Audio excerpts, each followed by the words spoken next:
enero no fuimos a la universidad porque con la Omicron el desastre estaba tremendo. Pero están bastante vacunados ahí en Chile, ¿no? Sí, sí, hay más del 80% de la población tiene 3 vacunas. Ah, bueno, Sí, eso está bien, eso está bien. sí, está bien. Sí, no, eso está muy bien. Sí, aquí tuvimos, la verdad, se ha sido triste porque pues varios han perdido familiares, amigos, ¿no? Sí, sí. Pero esta última variante, pues ha estado, o sea, según lo que me cuentan, quienes han estado contagiando, pues más leve, ¿no? Les ha tocado como una gripe. A mi hijo le Sí, tocó ya, al mío también. Al mío también ya le tocó ya. pero bueno, grupo, buenas tardes, qué gusto verles. Algunos ya los vi temprano, otros no. Traemos al Cono Sur nuevamente a nuestra aula. Aquí está Miguel García, que es profesor de la Universidad Central de Chile, que nos va a dar una presentación un poquito más tarde. Eh, y bueno, es un buen amigo también. Nos hemos logrado ver también allá, ¿no, Miguel? Y tuvimos la semana pasada a Ricardo Riveros, acá en esta misma Correcto. materia. Entonces tenemos puros invitados de lujo. Y antes de que empecemos con la clase y después la presentación de Miguel, yo quería que estableciéramos, porque no sé todavía quiénes son los que se encargaron de los videos y qué unidades escogieron y qué es lo que van a hacer.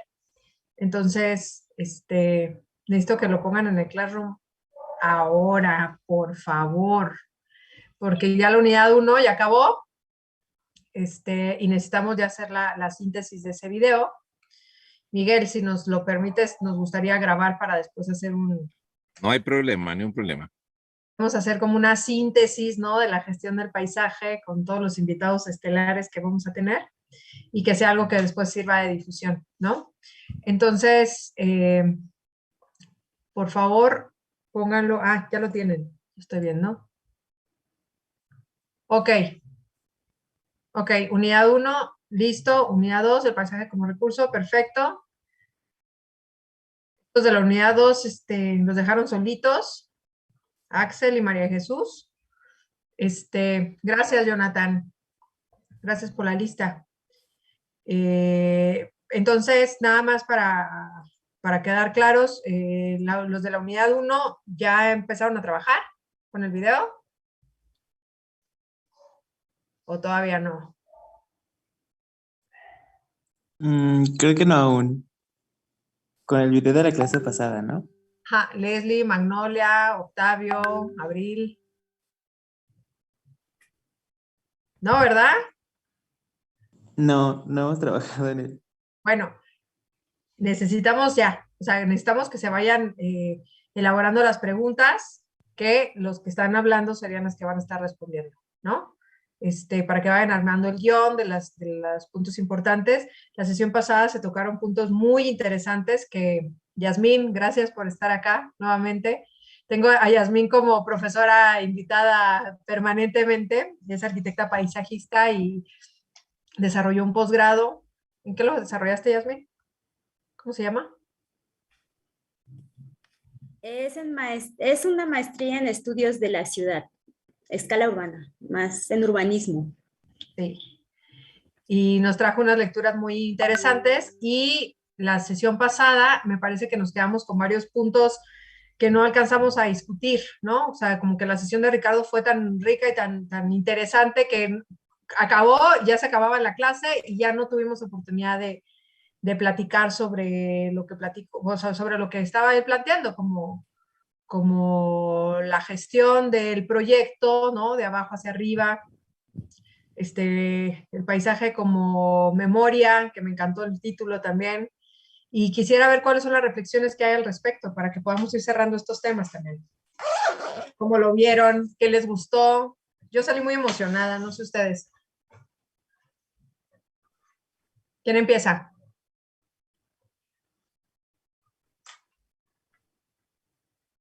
¿Hacia dedazo? Miguel, ¿cómo viste la presentación de Ricardo? Hola, la presentación de la clase pasada, ¿cierto? Sí.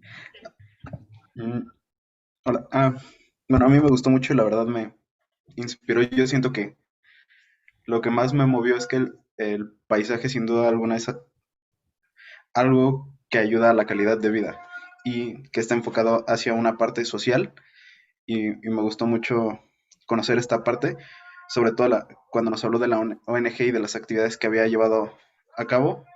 Bueno, eso a mí me despertó mucha curiosidad y me despertó intereses nuevos. Muchas gracias, Miguel. El otro Miguel.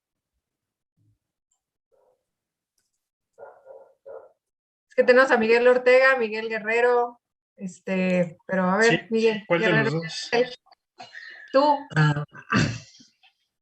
Ah, pues a mí me gustó mucho también la plática porque siento que trabajó mucho con su comunidad, el arquitecto bueno, sí era arquitecto, ¿verdad? Arquitecto paisajista, que nos vino a dar que nos estuvo dando la plática y me gustó mucho lo que hicieron.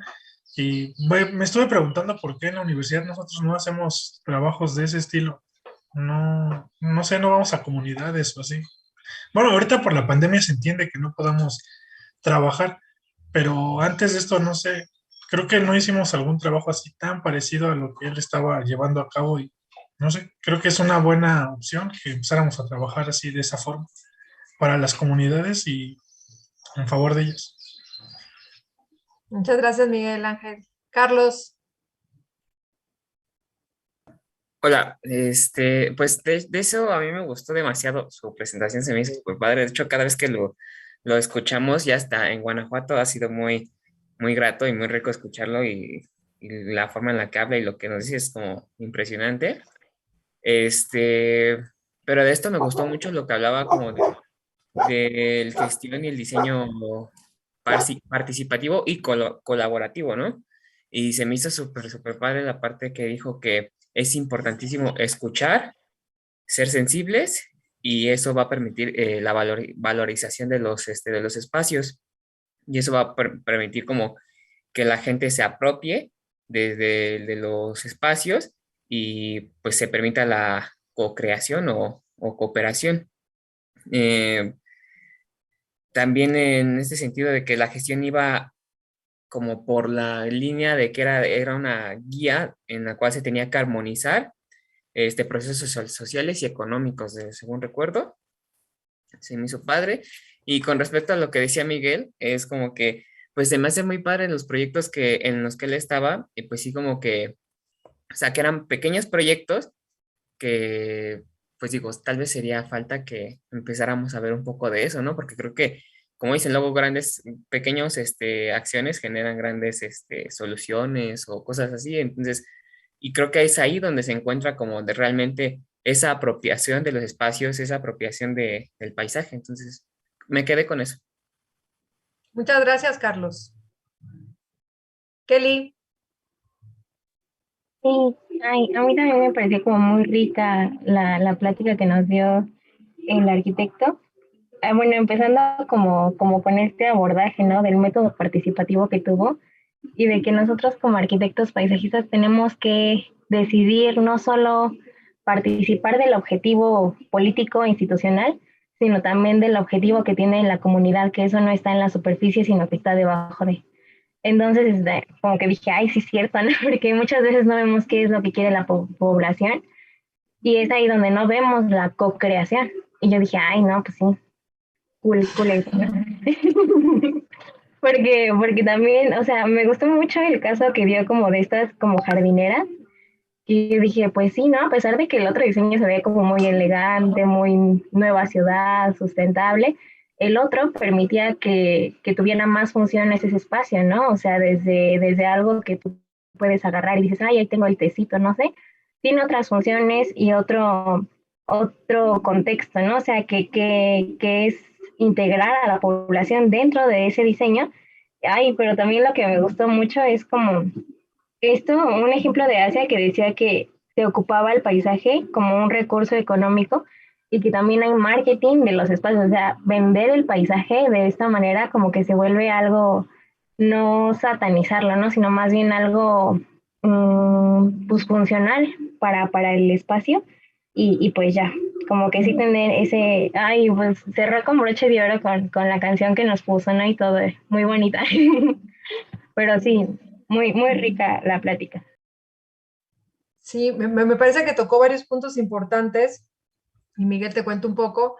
Ricardo habló de la labor del arquitecto paisajista en la gestión de los proyectos, ¿no?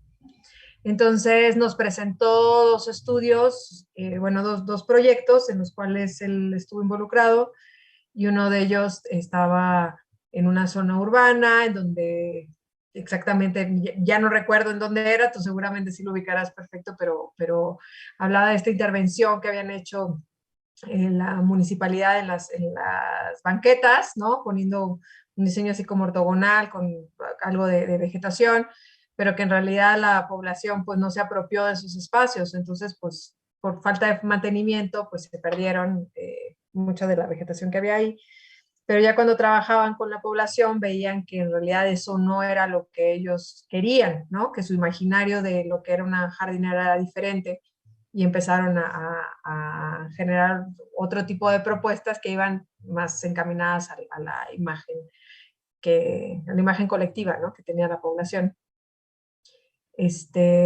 Fue muy interesante, ese fue uno de ellos, y otro proyecto que presentó también de una comunidad en donde entendí que era de extracción de salitre, algo así, en el norte de Chile, que como que se había abandonado, pero había poblaciones que habitaban ahí, fue como una parte de reconstruir estos poblados y parte de la gente que estuvo ahí trabajando y habitando, pues colaboró, entonces pusieron como una señalización en donde iban las calles, pusieron piedras en donde estaban como los linderos de las viviendas, y al final hubo una reunión había unas mujeres que habían trabajado ahí, incluso cantaron el himno de la empresa, ¿no? Entonces, muy emotivo, porque ya eran personas adultas, pero sí fue como muy claro el significado que tenía la población de los espacios, ¿no? Estaba en función de cómo reconstruían también su identidad y su memoria, ¿no? Entonces fue muy interesante. Yasmín. Ay, gracias, Michelle. Creo que redondeando, hablaba de un aspecto bien importante en la gestión del paisaje y es la sostenibilidad social. Y creo que en este tema podemos relacionar mucho de lo que él dijo, porque de pronto parece fácil encontrar el valor en el paisaje y nosotros se lo podemos dar, pero él lo vinculaba a la identidad realmente de los que están ahí, de los que forman ese paisaje, porque nosotros podemos darle marketing a todos los características que a nosotros nos parecen valiosas, pero él nos invitaba a preguntarnos cuál es el valor de identidad para ellos, ¿no? Y entonces sí, relacionar esta co-creación, porque también hacemos, creo que nuestra labor profesional, de decir, esto es lo que a ti te sirve, esto es lo que tú estás buscando. Y en realidad no es eso co-crear, ¿no? Es escuchar lo que me está diciendo el usuario y entonces ahora sí, escuchando sus emociones, sus sentimientos, sus imaginarios, poder construir juntos un espacio y eso nos invitaba como a reflexionar. Es cierto, como dice Miguel, no hacemos esa labor en la escuela, pero hay que detenernos un poco, Miguel, primero a que reflexionemos todas estas cosas y ya después pues irnos a hacerlo en campo, ¿no? Y creo que también en este ejercicio que hizo que nos mostró de urbanizar la memoria, que me pareció un término muy padre, ¿no? En donde realmente epistemológicamente estaba uniendo muchas cosas, porque nos dice, hay valor en los colores, en los olores, en el ruido, en el tacto, pero de la memoria, de lo que tenemos guardado casi que en el inconsciente, y eso crea el paisaje también. Entonces creo que esta plática, que de verdad fue 1 hora, no le alcanzó, y hubiéramos estado peloteando muchos conceptos con él en vivo. Yo creo que sí nos hizo mucha falta eso. Vamos a irlos retomando, ¿no, Michelle? Y metiéndolos en los temas que traemos ahí y que de pronto nos van a ayudar para dar ejemplos. Eso es lo que quiero compartirles, o lo que quería compartirles. Muchas gracias. Y en ese sentido, ahora estamos entrando a otra unidad, ¿no? En donde se está pensando el tema del paisaje como recurso. Y por eso también fue la invitación que le hice a Miguel. Y como no quisiera que nos pasara lo de la vez pasada, ¿no? De que luego nos quedamos como cortos, no sé, Miguel, a lo mejor si empezamos y podemos tener un espacio también de discusión al final, estaría buenísimo, no sé cómo lo ves. ¿Sí? Bueno. Vamos a darle la bienvenida oficial. Les cuento un poquito sobre Miguel Luis García Corrales. Él es máster oficial en Cultura de la Ciencia y la Innovación por la Universidad de Oviedo y Politécnica de Valencia, máster en Dirección y Gestión Turística por la Universidad de Alicante, Carlos III de Madrid, Autónoma de Barcelona, y arquitecto del paisaje, ecólogo paisajista por la Universidad Central de Chile. Él es profesional y académico con más de 20 años de experiencia en el desarrollo de estudios y proyectos vinculados al paisaje, el turismo sustentable y la evaluación ambiental de proyectos. Actualmente se desempeña como secretario de estudios y profesor asociado de la Escuela de Arquitectura de Paisaje de la Universidad Central de Chile, donde es docente en la materia de gestión del turismo, innovación sustentable, taller de diseño, titulación en las carreras de arquitectura del paisaje, y ha sido director de la carrera de arquitectura del paisaje y del Instituto de Patrimonio Turístico de esta universidad.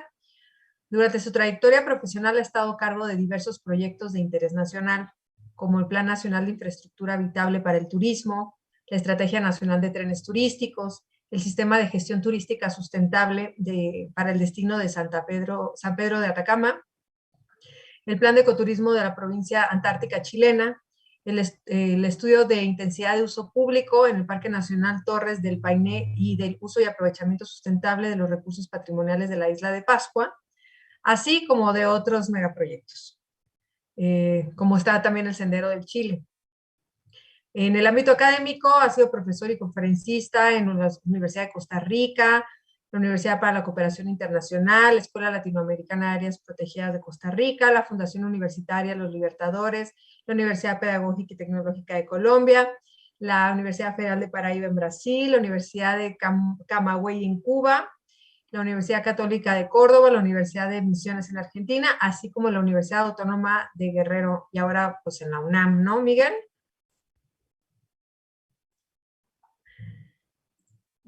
Así es, lo vamos a sumar. Lo vamos a sumar ya. Muchísimas gracias por aceptar la invitación. Sé que estás súper ocupado, pero me parecía que tenía que escuchar esta parte desde tu punto de vista, con la trayectoria que tienes, la amplia experiencia profesional. Y pues bueno, hablemos del paisaje como recurso, ¿no?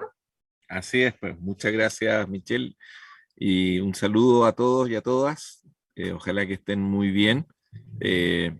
La verdad es que no estaba tan ocupado, Michelle, porque nosotros salimos de vacaciones el lunes, así que estoy de vacaciones hoy día. Estuve muy ocupado la semana pasada, pero esta semana ya estoy muy tranquilo en mi casa, disfrutando la variante Omicron. Oye, y yo fastidiándole las vacaciones a los chilenos, porque Ricardo también era sus primeros días de vacaciones. Ricardo era sus primeros días. ¿Sí? Oye, voy a iniciar la grabación, ¿vale? Perfecto. Sí, a ver, aquí va. Recording in progress. Bienvenido, Miguel.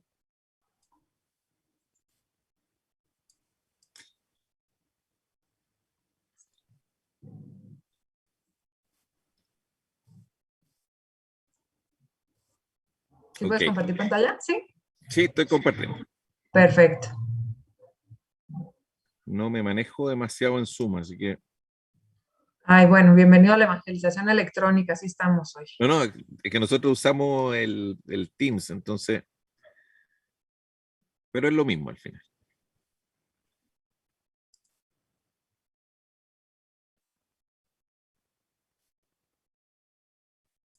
Ahí la están viendo ya, ¿cierto? Sí, correcto, Miguel. Perfecto. Bueno, un gusto estar con ustedes. Como me presentaba Michelle, bueno, yo soy profesor también, igual que Ricardo, somos colegas, así que también a lo mejor parte de la filosofía que hubo detrás de la presentación de Ricardo también está detrás de la mía, digamos, que es un poco la que manejamos en la escuela. Y creo que también eso va a ser interesante porque van a poder comparar otra mirada, pero miradas que son convergentes a la hora de entender el paisaje. Eh, Entendiéndolo, ¿cierto? Como una impronta, como una huella digital que queda en los territorios, como un recurso, ¿cierto? Como lo vamos a ver justamente hoy día, pero que es un recurso en la medida que es percibido por la población, ¿cierto? Por las personas, por los seres humanos, en toda su dimensión. Y por lo tanto, ¿cierto? Al ser un bien percibible, también es utilizable, ¿cierto? Si lo podemos tocar, sentir, oler, percibir en cualquiera de sus dimensiones, ¿cierto? También lo vamos a poder utilizar en cualquiera de estas dimensiones. El paisaje todavía, en términos de su condición de recurso, yo diría que está bastante, en una fase bastante primigenia, ¿cierto? En cómo se usa. Como toda aquella, en tu caso, pertenece, ¿cierto?, a un grupo de recursos que forman parte de las experiencias. Y esas experiencias son intangibles al final, ¿cierto? Porque el paisaje no lo podemos llevar, lo podemos capturar una parte de él en una fotografía, podemos capturar una parte de él, ¿cierto?, en un recuerdo.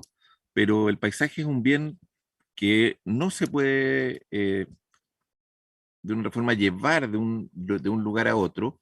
En cambio, sí se puede, ¿cierto?, compartir a partir de compartir las experiencias de distinto tipo, ¿cierto? El paisaje nos puede generar experiencias de distinto tipo y ese tipo de experiencias, ¿cierto?, van a ir transformando su modificación, su transformación en esta condición de recurso, ¿cierto?, de la cual vamos a hablar hoy día.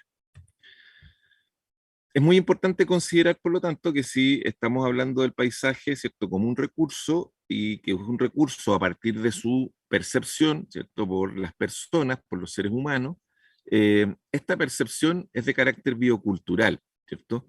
Porque, por un lado, depende de los estímulos físicos que nos genera. El paisaje nos va a generar, ¿cierto?, estímulos visuales, estímulos auditivos, estímulos en términos del olfato, pero también, ¿cierto?, tiene mucho que ver cómo nosotros percibimos esos estímulos. Y eso tiene relación con nuestra matriz cultural, ¿cierto? Cómo nosotros interpretamos, ¿cierto?, cada uno de esos estímulos. Hay olores que para algunas culturas son muy agradables y para otras muy desagradables, ¿cierto? Y hay paisajes visuales, ¿cierto?, que para algunos son muy estimulantes, pero para otros pueden ser muy deprimentes. Y en ese sentido, ¿cierto? Eso lo vamos construyendo a partir de nuestros propios intereses, pero también en gran parte a partir de la matriz cultural a la cual pertenecemos. Esa matriz cultural, ¿cierto?, que se conforma por nuestra familia, nuestros amigos, nuestro entorno, ¿cierto?, nuestro país. Eso va a ir influyendo, ¿cierto?, en cómo nosotros vamos percibiendo los paisajes. En términos muy generales, y aquí quiero hacer un paréntesis, ¿cierto?, lo que dice Vargas, eh, esas percepciones, ¿cierto?, para nosotros los latinos, han estado muy influenciadas, ¿cierto?, por la cultura occidental y fundamentalmente, ¿cierto?, por la cultura americana, norteamericana. Entonces, lo que allá se valora, ¿cierto?, como los paisajes atractivos, se ha ido transfiriendo, ¿cierto?, a lo que nosotros entendemos como los paisajes más atractivos. Sin embargo, ¿cierto?, se ha ido también construyendo una identidad propia donde hemos ido, sobre todo en los últimos años, rescatando elementos propios, ¿cierto?, que otorgan valor a nuestros paisajes, que son elementos de identidad.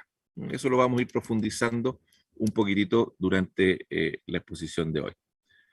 Quiero hacer un recuerdo, digamos, no, supongo que ninguno de ustedes se acordará de esto, pero alguna vez, ¿cierto?, lo lo habrán visto por ahí, ¿cierto? Que hace ya 350.000 años estamos como Homo sapiens en el planeta. Eh, Hace 150.000 como seres humanos modernos ya, ¿cierto? Ya hemos desarrollado, ya el ser humano empieza a desarrollar algunas habilidades, ¿cierto? Y empieza a acercarse a ser este ser humano moderno. Y esto lo quiero dar en un contexto bien relevante, porque cuando hablamos de medio ambiente y recurso paisaje como medio ambiente, o el recurso paisaje, ¿cierto? Desde un aspecto ambiental, tenemos que entender cómo se ha ido construyendo en el tiempo esta capacidad de percibir el paisaje, ¿cierto? Ya hace 30.000 años, ¿cierto? Se empezaron a decorar las paredes, por ejemplo, las primeras paredes decoradas en las cuevas con pinturas rupestres fue hace 30.000 años. ¿Y esto qué quiere decir? Empieza a haber una percepción de la impronta de lo que podemos hacer al modificar, ¿cierto? En este caso, un plano, ¿cierto? ¿Qué puede hacer el ser humano, ¿cierto? Y dejar un registro de lo que ha ocurrido. Y esto empieza a tener fines rituales, a tener fines eh, también operacionales, ¿cierto? Al marcar ciertos territorios. Y hace 11.000 años ocurre algo que desde el punto de vista del paisaje es fundamental, porque el ser humano logra comenzar a domesticar el medio ambiente. ¿Y cuál es su principal enfoque en este proceso de domesticarlo? El desarrollo de la agricultura. Se transforma, ¿cierto?, de eh, comunidades que se mueven, nómadas, ¿cierto?, de un lugar a otro en busca del alimento, a controlar estas variables y ser comunidades agrícolas, ¿cierto?, que dejan el nomadismo, son sedentarias. Entonces, en ese sentido, ¿cierto? La transformación, ¿cierto?, del paisaje parte como un recurso ya hace 11.000 años, ¿cierto? Y como decimos, hace 30.000 parte el registro del ser humano. Y esto nos lleva a decir, bueno, ¿dónde está, ¿cierto?, esta relación medio ambiente, seres vivos dentro de este sistema biológico en el que vivimos? La transformación, ¿cierto?, siempre fue con el sentido del bienestar, y este recurso que es el paisaje en el cual nos instalamos, percibimos, ¿cierto? Y como decíamos, nos vamos configurando, se inserta en un ecosistema, se inserta en un sistema, ¿cierto?, natural, biológico y físico, donde generamos transformación, ¿no? Y el paisaje, por lo tanto, es un espacio de transformación, es un recurso, ¿cierto?, que es posible de ser transformado. Y esa es una de sus primeras características que me interesa mucho que podamos discutir. O sea, el paisaje como recurso es un recurso en permanente transformación. Transformación por los cambios planetarios, ¿cierto?, que arriba los vemos, que hoy día estamos sufriendo, ¿cierto?, el cambio climático en una escala geológica. Es uno más de los cambios planetarios, el ser humano lo ha acelerado, pero es uno más de los cambios planetarios, y este paisaje, ¿cierto?, se transforma, por lo tanto, por el efecto de esos cambios planetarios y por el efecto, ¿cierto?, de los cambios antrópicos, ¿cierto?, del ser humano, que lo va modelando, lo va transformando para bien o para mal. Mayoritariamente en el último tiempo nos hemos dado cuenta que las transformaciones muchas han sido para mal, generando, ¿cierto?, dos sistemas, uno que lo entendemos, uno que lo podemos comprender, uno que lo podemos visualizar, que es lo que llamamos el fenosistema, y otro sistema que es mucho más invisible, que es mucho más complejo de entender, que son los que se llaman criptosistemas. Y el reto de la arquitectura del paisaje, por lo tanto, es encontrar este equilibrio, ¿cierto?, en la gestión, en el manejo de este recurso, entre la acción humana, ¿cierto?, y las posibilidades que otorga la naturaleza, ¿cierto?, el sistema natural, llamemos así, o el sistema sin intervención. Este gran desafío, ¿cierto?, para la comprensión de esto, donde a lo mejor el título de esta presentación, que separaba los temas ambientales, el paisaje, ¿cierto?, como recurso ambiental, como recurso social y como recurso económico, cuando nos damos cuenta, ¿cierto?, es todo sistémico. O sea, el paisaje como recurso social, ¿cierto?, se inserta dentro del paisaje como recurso ambiental y también cumple un rol, ¿cierto?, para la sociedad desde la perspectiva de lo económico. Entonces, se nos van a ir mezclando eh, estos tres aspectos, ¿cierto?, sobre los cuales queremos comprender el paisaje. Hay un desarrollo económico mundial, ¿cierto?, que fundamentalmente tiene algunas características, ¿cierto? Concentró la población, se ampliaron las redes de comunicación, nadie puede decir que hoy día no estamos mucho más comunicados que antes. Imagínense esta clase, se la estoy dando desde el sur de Latinoamérica a ustedes que están en el norte. Hemos construido ciertas grandes obras de infraestructura, hay un ejemplo, pero las presas y otras son grandes obras, son mega obras, obras que se pueden ver desde los cielos, ¿cierto? Desde una forma, desde una escala, ¿cierto? O que influyen en una escala que está sobre la escala del control humano. La explotación minera, ¿cierto? También ha sido muy incidente en el desarrollo económico mundial, no solo por el hecho de excavar y de una forma alterar el paisaje, sino que también por lo que ha logrado extraer y todo lo que se ha hecho, ¿cierto? Con eso que se logra extraer de la minería. La búsqueda de energías alternativas, que es algo que el ser humano siempre ha estado buscando nuevas energías porque sabe que su capacidad de desarrollo, ¿cierto? Está limitado justamente por las energías que puede usar, los procesos de industrialización, los abastecimientos de insumos, ¿cierto? Provenientes de la naturaleza que la depredan y la modifican, y otros ciertos elementos que inciden en este deterioro ambiental global. Quiero hacer énfasis también en eso porque, así como decíamos, que tenemos una capacidad de transformar el paisaje, esa transformación, ¿cierto?, ha generado a partir de un proceso histórico, como veíamos, pero a partir de la década de los 70, se empieza a percibir este deterioro, ¿cierto?, como un deterioro que efectivamente empieza a dañar al ser humano. Aquí un paréntesis, todos sabemos y hemos visto películas, ¿cierto?, de la Guerra Mundial, de la Tercera Guerra Mundial. A partir de ese momento, una vez que se acaba la Tercera Guerra Mundial, la ciencia se aboca, se vuelca, ¿cierto?, a la transformación para el bienestar del ser humano. Entonces hubo desde los 50, ¿cierto?, hasta los 70, 20 años donde hubo carta abierta, ¿cierto?, para el deterioro ambiental.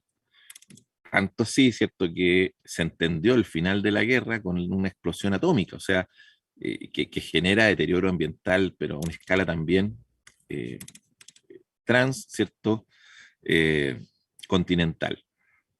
Desde esa perspectiva, ¿cierto?, en la década del 70 surge lo que se conoció como la conciencia ecológica, conciencia que hay varios acuerdos de Roma, Brundtland, etcétera, que dan cuenta de este cambio en la sociedad. Cambio que empezó a ocurrir muy lentamente en los 70, un poco más en los 80, un poco más en los 90, y ahí, ¿cierto?, ya en los 2000 empezamos a generar un poquito más de conciencia. Hoy día la comunidad global reconoce esta importancia, ¿cierto?, de convivir con la naturaleza, que en el fondo, si lo vemos desde la perspectiva del paisaje, es la importancia, ¿cierto?, de minimizar la transformación del paisaje natural, ¿cierto?, para conseguir beneficios, sin perder beneficios desde el punto de vista de la calidad de vida de las personas. Esto es lo que se entendió como sustentabilidad, ¿cierto? Minimizar los impactos, ¿cierto?, pero mantener los beneficios. Algo que hoy día está en plena discusión. Ya, de hecho, ya no hablamos solo de sustentabilidad, sino que hablamos de la urgencia de la regeneración. Y así, ¿cierto?, organizaciones globales lucharon por el medio ambiente, y tenemos las grandes ONG del mundo, y aparece este concepto, ¿cierto?, de desarrollo sustentable del que hablábamos. Hoy día el rol de la arquitectura del paisaje, ¿cierto?, tiene a estos especialistas, muchos de ellos, no será el caso de Michel, pero en mi caso por lo menos, que nos generamos a partir de una cultura en los años 80, ¿cierto?, cuando ya la conciencia ecológica estaba formándose. Y nos interesó estudiar esta carrera porque tenía justamente consideraciones desde esta perspectiva. Y hoy día yo creo que más incidente, ¿cierto?, en el caso de ustedes, la comprensión, ¿cierto?, del paisaje y de este recurso y de su alteración en busca de mitigar justamente estas afecciones que le provoca el ser humano y lograr, ¿cierto?, mejorar fundamentalmente el bienestar y la calidad de vida de los habitantes, de las personas. Entonces, esta transformación que ha seguido un proceso histórico, ya que lo veíamos desde los primeros seres humanos hasta hoy día, ¿cierto?, donde tenemos un rol, una función que cumplir, ¿ya? Una función fundamental que cumplir, ¿cierto?, desde nuestra profesión, que es justamente compatibilizar y buscar, ¿cierto?, ya no solo la sustentabilidad, sino que también la regeneración. O sea, hacer que la convivencia entre el ser humano y los sistemas, ¿cierto? Los criptosistemas y los grandes sistemas, sea mucho más amigable, amigable, entendiendo, ¿cierto?, que ya no es el hombre el que entra en los espacios naturales, sino que lo que tenemos que hacer es que los espacios naturales entren en la vida del hombre y de la mujer, del ser humano. Todavía uno tiene ciertas conductas sexistas. ¿Qué entendemos, cierto? Como una globalización. Esto es parte de un proceso de globalización. La pandemia nos vino a decir eso a la cara. O sea, en 2 meses el planeta completo estaba siguiendo las mismas instrucciones. Yo creo que eso ha sido uno de los fenómenos de globalización más fuerte que nos puede haber demostrado el planeta, entendiendo que no solo era la globalización, la tecnología, el uso de Internet o el uso de algunas herramientas tecnológicas, sino que era cierto que efectivamente este planeta se afectaba de forma global. Nos lo venía diciendo un poco más calladito el cambio climático, ¿cierto? Nos lo venía como mostrando a poco, nos venía, miren, hay incendios en California, hay incendios en Australia, hay incendios en Chile, hay incendios en México, hay inundaciones, ¿cierto? Todas estas cosas que decíamos podrían ser parte del cambio climático global, pero nos lo viene a decir a la cara, ¿cierto? En muy corto tiempo, una pandemia que transformó, ¿cierto?, la forma de actuar de las personas. Hay una sociedad que sigue anhelando el desarrollo, hay una sociedad al sur de este mundo, ¿cierto?, que le falta muchísimo para llegar al desarrollo, que está lejos, ¿cierto?, y una brecha gigante con los países que se llaman desarrollados, y hay, ¿cierto?, fuerzas modeladoras, fuerzas que van cambiando, ¿cierto? Y ahí está el desarrollo o el desafío de la arquitectura del paisaje. Primero, vamos a hablar de las identidades, ¿cierto? Defender las identidades con paisajes comunes. Hay espacios, territorios que tienen sus propias identidades, y eso es lo que tenemos que mantener y defender de estas fuerzas modeladoras. Hay paisajes que no son copias, ¿cierto?, de los creados por culturas diferentes. Y también esos otros elementos, ¿cierto?, que en esa línea debemos de mantener y defender. La existencia de paisajes propios, únicos, generan identidades, generan pertenencia, generan arraigo a estos sistemas que nos rodean, que son los sistemas naturales. Después, ¿cierto?, aprender y defender la naturaleza como un derecho humano. La naturaleza está en directo equilibrio con el ser humano, y el paisaje, ¿cierto?, que se establece en la naturaleza y que se percibe de la naturaleza, y la posibilidad de percibir ese paisaje es un derecho humano, o es un derecho que deberían de tener todos los seres humanos, a poder apreciar sus paisajes, digamos, de forma originaria, y no que se los cambien permanentemente. Y entender la cultura, ¿cierto?, y la riqueza que nos rodea como un elemento propio, como un elemento individual y colectivo, ¿cierto?, que nos hace también entender estos nuevos conceptos de paisaje que hoy día, ¿cierto?, empiezan a cobrar un valor más relevante. Y fundamentalmente, coronando, ¿cierto?, estos elementos, entender los paisajes y los espacios públicos, ¿cierto?, como espacios colectivos, como espacios de intercambio, como espacios de dinamización social. El espacio público desde las plazas, ¿cierto? En cualquier tribu existe un espacio, ¿cierto?, que es el espacio común, el espacio donde nos encontramos. Y eso, ¿cierto?, nos da espacio también, ¿cierto?, para entender esto, lo que entendemos como el paisaje raíz, como este paisaje originario, como este paisaje que es parte de nuestra propia identidad, que debe de una otra forma, estar en permanente tensión con la globalización cultural, tensión, ¿cierto?, con este anhelo al desarrollo, copiando los modelos externos, y la posibilidad, ¿cierto?, de generar paisajes desde lo nuestro. Ahí Alberto Negrini, ¿cierto?, nos habla, ¿cierto?, que los escultores de la madre tierra y los planificadores de la flora universal deberían ser los arquitectos del paisaje. Creo que hay un gran desafío desde ahí, ¿cierto?, que tenemos que abordar. Entonces ya hemos visto el paisaje como un recurso ambiental, llamemos así, ¿cierto?, o su relación como un recurso ambiental.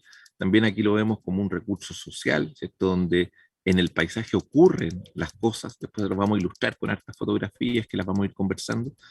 Pero entender, ¿cierto?, que este paisaje tiene una identidad y por lo tanto es un paisaje social, y esa identidad se refleja en el paisaje desde las prácticas laborales, las prácticas productivas de los territorios, de las personas, ¿cierto? En el caso de México, el paisaje agavero, por ejemplo, es un paisaje muy interesante, no por las grandes productoras de tequila y mezcal, ¿cierto? Sino fundamentalmente porque la práctica viene de una práctica ancestral, de una práctica que parten los abuelos, los bisabuelos, los tatarabuelos, ¿cierto? Y afincan el territorio, ¿cierto? Le dan sentido a los territorios y finalmente eso es apropiado, ¿cierto? Por la globalización a partir de la utilización del paisaje de una forma económica. Justamente, ¿cierto? En ese sentido es fundamental valorar aquellos rasgos que imprimen carácter e identidad al paisaje, así como a las personas y a los grupos humanos que los representan. El origen de la palabra paisaje, también para que un poquito lo hagamos un poquitito de correlación, ¿cierto? Desde dónde viene del vocablo francés país, que también significa lugar en la geografía. Y paisán significa campesino, que es parte del paisaje y del lugar. Entonces la palabra paisaje tiene mucho que ver con las personas, con los lugares, ¿cierto? Tiene mucho que ver con las prácticas que ellos desarrollan, con cómo viven, cómo de una forma establecen su relación con la naturaleza y establecen su relación, ¿cierto? Con los otros seres humanos, ¿cierto? Que cohabitan. Voy a dejar hasta aquí una primera parte, justamente para no dejar todas las preguntas al final y la conversación y la discusión al final. Me gusta hacer este break para que podamos conversar sobre esto y escuchar sus opiniones, saber, ¿cierto?, cuál es su mirada sobre este tema. Y para eso, ¿cierto?, tengo una pregunta para desafiarlo, ¿cierto? Y justamente es esa. ¿Ustedes creen que el paisaje como recurso hoy día está siendo bien utilizado por la humanidad? ¿Quién empieza?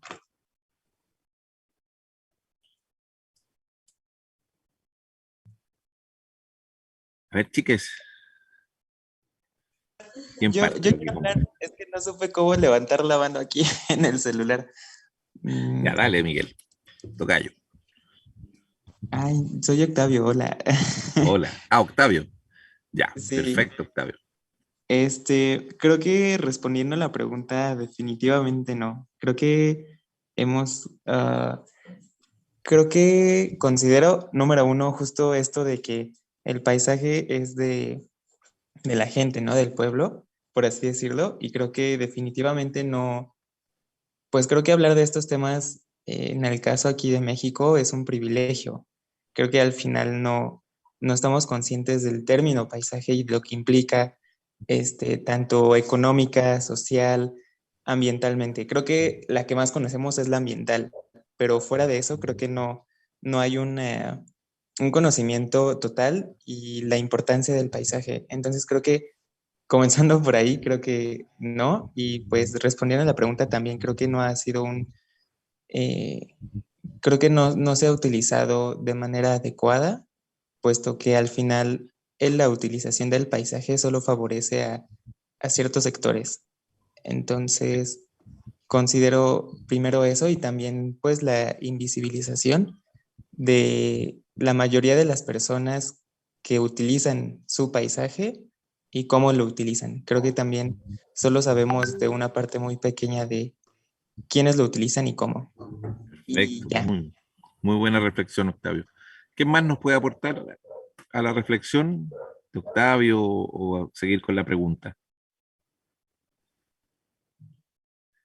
Oye, Miguel, también me viene Por favor. a la mente como estas reflexiones, ¿no? Sobre nuestro activismo también que tenemos en América Latina, donde se explotan estos recursos naturales. Y bien hablabas tú de ciertas industrias como la minería, como la creación de presas, ¿no? Que modifican a una escala mucho más amplia pues el paisaje, la forma en la que se ocupa, pero también como países con una alta riqueza en recursos naturales, obtenemos muchos beneficios en muchos sentidos, pero bien lo mencionó Octavio, van dirigidos a ciertos sectores, ¿no? Y en el caso del extractivismo que ocurre en América Latina, muchas veces ni siquiera los beneficios se quedan en mismo Latinoamérica, sino que se exportan y nos quedamos con las externalidades, ¿no? Entonces, los componentes del paisaje son sobreexplotados, ¿no? En Así es, cierta y por lo medida. tanto nuestra percepción, ¿cierto? Que yo quiero hacer hincapié ahí, o sea, una es la consideración, ¿cierto?, del paisaje como uso de los recursos ambientales, pero también entender que estamos perdiendo la posibilidad de percibir esos paisajes. La modificación, ¿cierto?, de la minería, por ejemplo, y la tala de bosques, por ejemplo, asociada a la pérdida de un recurso acuífero, lo que está haciendo que las personas en su derecho individual y colectivo pierdan la posibilidad de percibir esos elementos que son propios de su identidad. Y por lo tanto el robo, entre comillas, porque en ese caso ya se transforma en un robo, no solo una transformación, el robo no solo afecta a la naturaleza, sino que también afecta a las culturas, afecta a las personas. Esas personas ya no van a, ¿se acuerdan de la segunda lámina? ¿Cierto? Ya no van a poder percibir igual su entorno. Y por lo tanto ellos ya no van a ser los mismos. Y la profundidad que tiene eso, ¿cierto? En las culturas a largo plazo es, es fatal porque transforma su forma de ver el mundo, ¿cierto? Su forma de ver su entorno. Y ven su entorno deteriorado, alterado, destrozado. La primera generación ve el cambio y la segunda generación ya ve solamente las externalidades negativas. Por favor, chicos, chicas, muchas gracias, Michelle. Muy buen comentario. Por acá Yasmín también. Yasmín, por favor.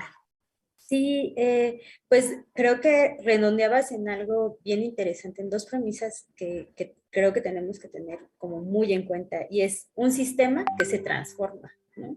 Entonces, hoy lo vemos con con esos lentes, ¿no? Culturales, que aparte cada quien lo ve con sus propios lentes de la cultura, que si bien podemos tener características similares, ¿no? Por ser latinos, por ser mexicanos, también tenemos estos lentes muy, muy específicos de nuestra identidad que nos hacen ver ese paisaje, que aparte es un sistema que se está transformando. Entonces, creo que no hemos sido eficientes en leer todas estas tramas que se atraviesan al entender el paisaje, y por tanto hemos creído, y las intervenciones que creo que se han hecho ahorita en lo global, justo pensando en esta globalización cultural, es que todos los paisajes tienen que ser los mismos, ¿no? En México lo vemos con estas ciudades en las que todos apostamos por las mismas cosas, y entonces no dejamos ver esos valores de identidad propias de esos paisajes, ¿no? Y entonces ya lo globalizamos y nosotros mismos ya globalizamos México, ¿no? O sea, ya decimos las mismas características de nuestro país porque dejamos de ver un poco más sobre eso. Y como dices, estos desafíos van primero apostando sobre nuestra propia cultura y como profesionista, ¿no? Como arquitecto, pues ya tenemos unas series de ideas que queremos, que apostamos y decimos que son las que deben de existir, ¿no? Creo que eso está bien interesante y sí se queda ahí en el rollo de hacer la reflexión individual y luego colectiva en nuestro gremio. Eso. Así es, justamente hacia allá iba eso, ¿cierto? También como arquitectos del paisaje podemos caer en estas prácticas globalizantes y es muy fácil. Y poner, ¿cierto? O disponer el espacio o intervenir el espacio, llevando, ¿cierto?, hacia espacios, hacia imaginarios aceptados en otras culturas y perder justamente los imaginarios y la valorización de los imaginarios aceptados y valorados históricamente o ancestralmente en nuestra cultura, que también es un tema muy interesante para la investigación, ¿cierto? ¿Cuáles son nuestros paisajes raíz y cuáles son nuestros paisajes de origen? Chicas, ¿alguien quiere aportar algo? ¿Tiene algún comentario, algún ejemplo que tengan ustedes de su vida cotidiana, paisajes que han visto intervenidos, recursos, paisajes? ¿Cómo valoran ustedes sus paisajes de donde ustedes son, de donde viven? son paisajes desérticos, de selva. Cuéntenme, a ver. Aquí hay un par de manos arriba, primero Ángel Villicaña y después Marlene. Gracias, Michelle. Yo no los veo porque estoy viendo la presentación, así que No te preocupes, aquí lo tú les manejamos. das ahí el pase. Perfecto. Sí, yo pienso que el paisaje tiene que contar la historia del lugar donde se está interviniendo. Últimamente los proyectos de paisaje que se ven a gran escala, que ganan concursos, en su mayoría son un proyecto que podría estar en cualquier lado. Y cuando el paisaje se enfoca en las personas que lo viven, que lo sienten, que lo viven a través de este imaginario, es un paisaje mucho más rico y podemos hacer intervenciones que realmente causen beneficios a la población que lo está habitando. Yo vivo en Naucalpan y cuando entré a paisaje me enteré de que esto era un bosque. Entonces, para mí era muy impresionante creer que el lugar donde vivía era un bosque, porque ya no tiene nada de bosque, ¿no? Y bueno, todo esto que hemos estado comentando es algo que en la facultad sí hay profesores que lo tocan y que sin duda alguna es el pensamiento que yo creo que nutre más al sitio, ¿no? Bien, muy bien. ¿Qué más? Marlene.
Muchas gracias, Carlos.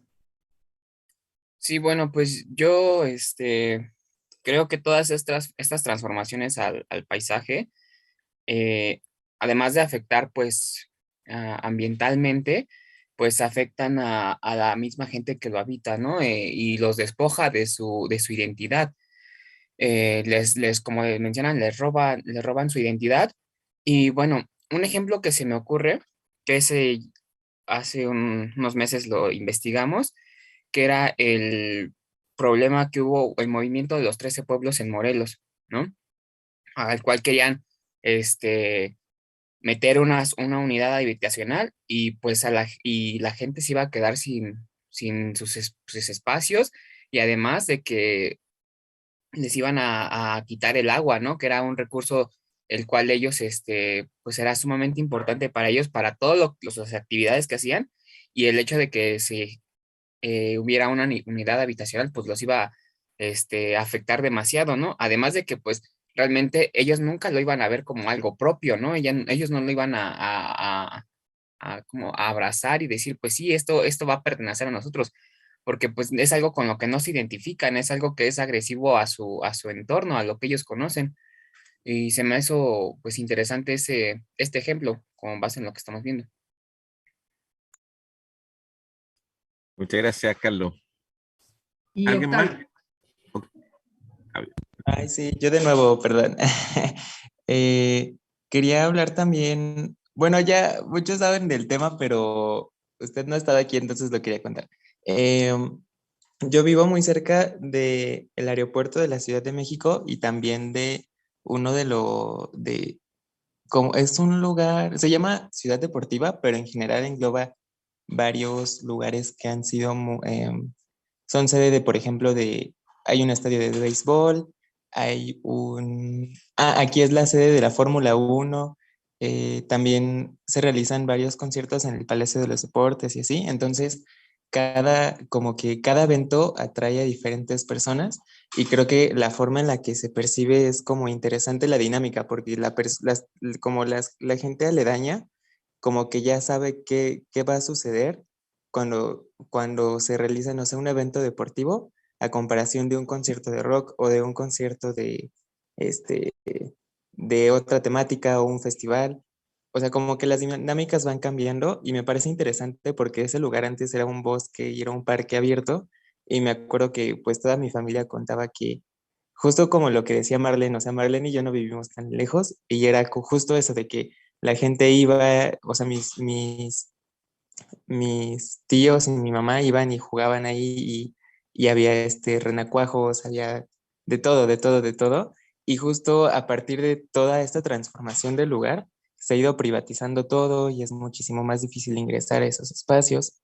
Y creo que a mí también me llegó a tocar, pero muy poquito, o sea, de que había espacios abiertos, pero ahorita creo que ya la mayoría está privatizado y pues es muy difícil su acceso y solo es de una función. Y actualmente en la pandemia se habilitó un hospital temporal y ahorita funciona como un centro de vacunación. Entonces me parece muy interesante cómo es que todo esto se ha transformado y no, y recientemente también a la pandemia, puesto que pues la pista literal de la Fórmula 1 se convirtió en un hospital emergente. Entonces creo que como que también es interesante ver esta dinámica, ¿no? De que toda la gente que viene a ese lugar también tiene una percepción diferente de ese espacio relacionado a las actividades que realizan y a las personas que conocen y todo eso. Y pues ya, eso era todo. Muchas gracias, Octavio. Y efectivamente tienes mucha razón porque lo que yo les decía, el paisaje está en permanente transformación. ¿Mm? Ahí hay un tema que me ha tocado trabajar, les voy a mostrar ahora algunas imágenes, con algunos antropólogos, y justamente esta discusión, ¿cierto?, de la transformación del paisaje y las comunidades locales. Entonces, el, el- el- el- el elemento fundamental es hasta dónde nosotros, como habitantes o las comunidades que habitan un territorio, tienen control sobre ese cambio. ¿Mm? Son ellos quienes controlan el cambio. Porque cuando son ellos quienes controlan el cambio, efectivamente la modificación del paisaje es una modificación apropiable, es una modificación que justamente viene con ellos. Si ellos deciden transformarse agrícolamente, por ejemplo, en vez de producir limones, producen eh, sandías, porque toman la decisión, ¿cierto? Y de a poquitito empiezan ellos a cambiar, incluso frente a distintos elementos del mercado, pero la decisión se hace a una escala local, ¿cierto? Y bajo las decisiones locales. Es muy distinto a incluso lo que tú dices cuando primero vienen, ¿cierto? Grandes corporaciones, transforman el paisaje. Está pasando un avión en mi casa, si me esperar un poquito. Bueno, eso también es parte del paisaje, ¿eh? El paisaje no es solo lo que vemos, ¿cierto? También es lo que escuchamos. Y para mí ese es un ruido que es habitual, que forma parte de mi paisaje, que es cotidiano. Vivo cerca de un aeródromo y es parte de mi paisaje cotidiano. Si lo dejo de escuchar, si en algún momento alguien decide cambiar el aeródromo, me va a modificar mi paisaje raíz. Bueno, chicos y chicas, ¿hay alguien más tenía la mano levantada, Michelle, o no? No, ya, Miguel. Ya, perfecto. Vamos entonces a seguir. Yo quiero hablar un poquito ahora, como ustedes saben, en la presentación que hizo Michelle, mi especialidad ha sido fundamentalmente la relación entre el paisaje y el turismo. Eh, además hago una asignatura de turismo acá en la escuela, que han tomado varios de los compañeros de ustedes que han viajado a Chile. Pero es un enfoque, ¿cierto?, del turismo desde lo que llamamos el desarrollo endógeno y su vinculación a estas modificaciones del paisaje. ¿Por qué? ¿Y por qué lo traigo aquí a colación? Porque vimos, ¿cierto?, las relaciones ambientales, las relaciones sociales, y en las relaciones económicas hemos visto algunas, ¿cierto?, sobre todo aquellas que impactan, que transforman el paisaje, pero yo diría que la relación económica más cercana, más directa, más lineal, ¿cierto?, con el paisaje, es el desarrollo de la actividad turística. ¿Por qué? Porque el turismo, ¿cierto?, incide, ¿cierto?, en el desarrollo del paisaje.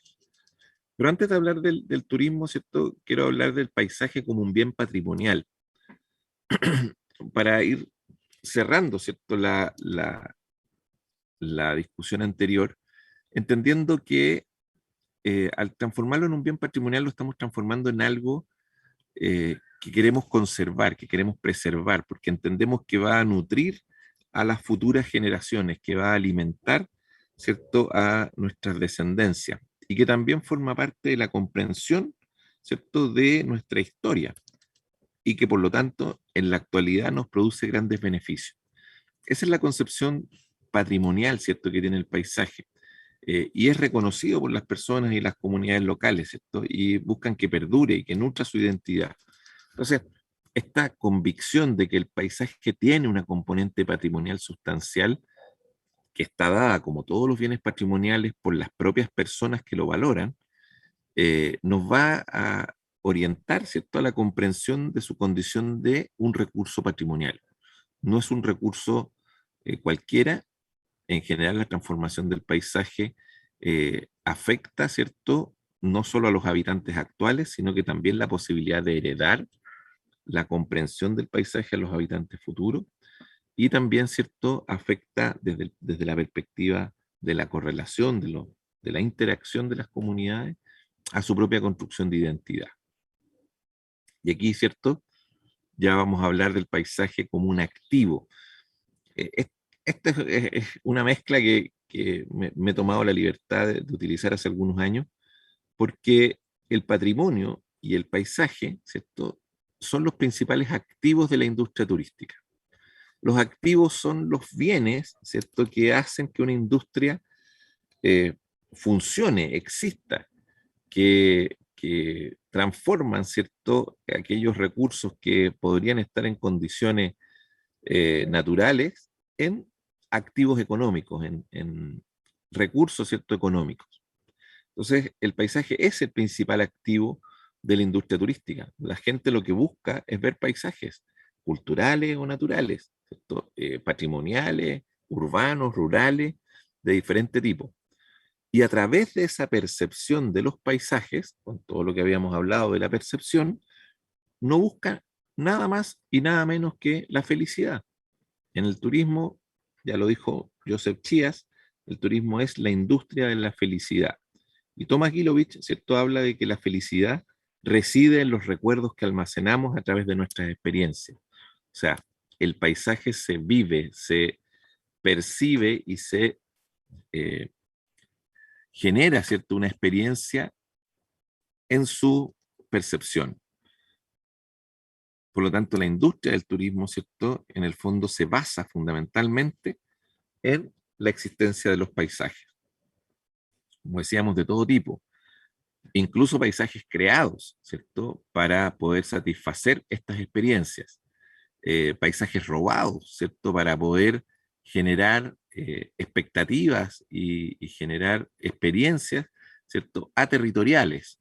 Y lo digo así porque muchas veces encontramos elementos polinésicos en el Caribe o elementos del Caribe en paisajes mediterráneos, porque hay una percepción de la industria, ¿cierto?, de cómo transforma el paisaje para vender una experiencia que sea de mayor felicidad, entre comillas, a los usuarios.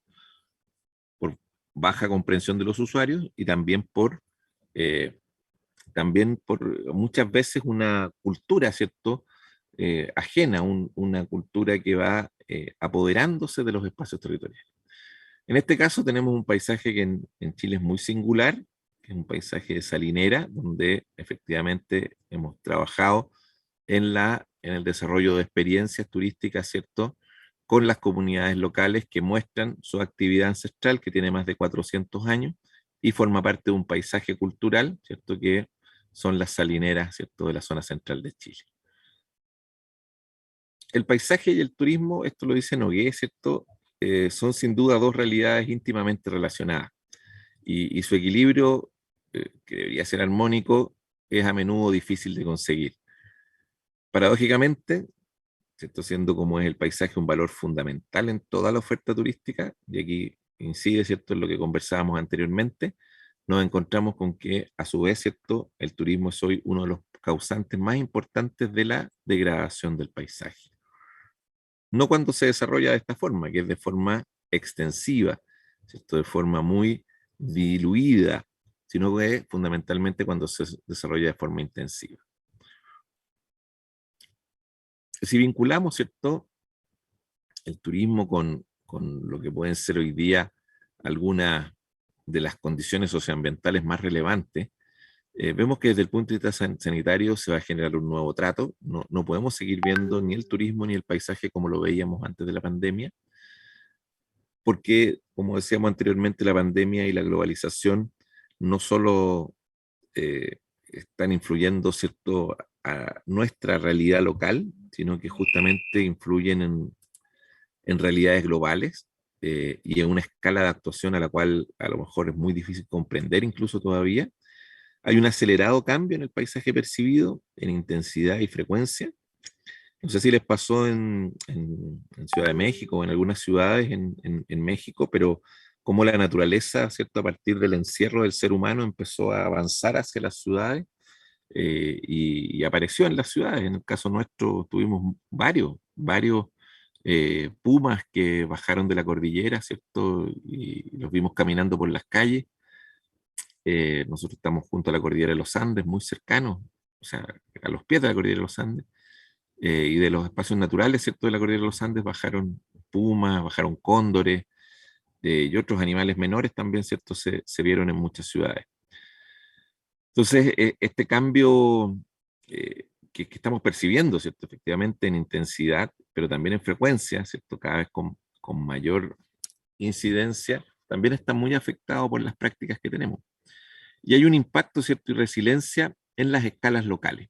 ¿Ya? Eso yo creo que es fundamental, como en las escalas locales el paisaje también está siendo modificado por fenómenos naturales fundamentalmente. Acá en Chile han desaparecido pueblos completos por incendios forestales, por ejemplo, por aluviones. Ciudades enteras, ¿cierto?, han sido transformadas, ¿cierto?, por efectos de la naturaleza, inundaciones, y eso, ¿cierto?, hace que el paisaje cambie, que el paisaje percibido por la industria turística o por cualquiera, ¿cierto?, vaya siendo modificado. Quiero contarles de algunas experiencias de valorización del paisaje natural y cultural que hemos desarrollado en los últimos años, ¿cierto?, entendiendo que son para el desarrollo de las economías locales. Y aquí de fondo tenemos, creo que hay un artículo, un objeto, una pieza, ¿cierto?, de diseño, mejor o peor desarrollada, que tenemos acá arriba, que es el concepto del mirador.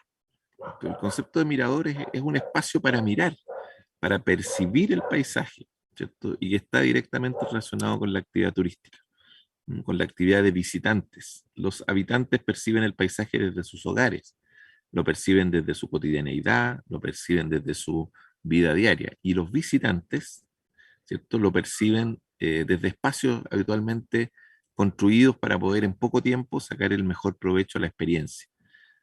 Y en ese sentido, ¿cierto?, la posibilidad de generar miradores u otras piezas, ¿cierto?, urbanas o en espacios rurales que permiten efectivamente, con más o menor impacto, y por lo tanto pueden ser discutibles las piezas mismas, generar apropiación, ¿cierto?, sobre el paisaje. Y después tenemos abajo, a lo mejor no se ve muy claro, pero otros elementos que para mí son fundamentales en esta relación con el paisaje, que son los espacios de recorrido, ciclovías, senderos, puentes, que permiten insertarse en el paisaje, que permiten vincularse, ¿cierto?, por el usuario al paisaje. Creo que estos dos grupos de piezas, digamos, o de intervenciones, van a ser fundamentales a la hora de correlacionar la vida cotidiana, ¿cierto?, con la actividad turística. Bueno, aquí les voy a hablar de proyectos que tienen mucho más que ver con lo social. Esto es un pueblito que se llama Toconao. Como ven aquí, este es Chile, largo así. Acá está el Cabo de Hornos, donde hoy día tenemos un proyecto muy interesante, pero esto es bastante al norte. Bastante al norte, en la región de Antofagasta, una región desértica, donde se expresa el desierto de Atacama, muy desértica, en la zona cordillerana, un pueblito que se llama Toconao, que tiene una característica, aquí se aprecia poco, pero si ustedes se fijan ahí aparecen como unos arbustos, ¿cierto? Y atrás se ve el pueblo, un pueblito muy pequeño, que está muy cerca de otro pueblo, que es San Pedro de Atacama, que es muy turístico. Es uno de los 3 destinos principales de Chile de turismo internacional, San Pedro de Atacama. Unos datos, tiene 137 establecimientos de alojamiento turístico, el 2016 recibió 156.000 llegadas, 435.000 pernoctaciones, principalmente extranjeros, un gasto promedio de $350 y 61% ocupación. O sea, sin embargo, Toconao, que está a 60 kilómetros de San Pedro de Atacama, solo tiene 2 establecimientos de alojamiento turístico, tiene 14.000 llegadas al año, en comparación con las 156, tiene 435.000 pernoctaciones. Toconao no expresa números importantes de pernoctaciones, casi cero. 69% son extranjeros, aquí el 80% son nacionales y son trabajadores fundamentalmente de distintas operaciones mineras. El gasto promedio diario es de 350 en San Pedro y de 15 en Toconao, y tiene un 61% de ocupación hotelera y frente a un 20% de ocupación. Como pueblos, si ustedes se fijan, pueden ser muy similares en su atractivo. Sin embargo, en San Pedro andan turistas, caminan, hay actividad económica, y en Toconao no anda nadie en las calles. Acá no hay un valor de lo bueno y lo malo. De hecho, hay una fuerte crítica al modelo de desarrollo de San Pedro de Atacama. Sin embargo, ¿cierto?, Toconao ve que tiene algunas posibilidades de desarrollar un modelo que sea distinto al de San Pedro, donde su paisaje rural se ponga en valor, su paisaje característico se ponga en valor. Y para eso, ¿cierto?, deciden apoyarse en un modelo de desarrollo del turismo endógeno, que es el que trabajamos a partir de los paisajes locales. Esto es parte, lo ponemos porque muchos turistas vienen de San Pedro hasta Toconao, sacan una foto de este campanario, que es uno de los más antiguos de Chile, visitan su iglesia, que también es muy característica, su plaza, y se van, compran unas artesanías.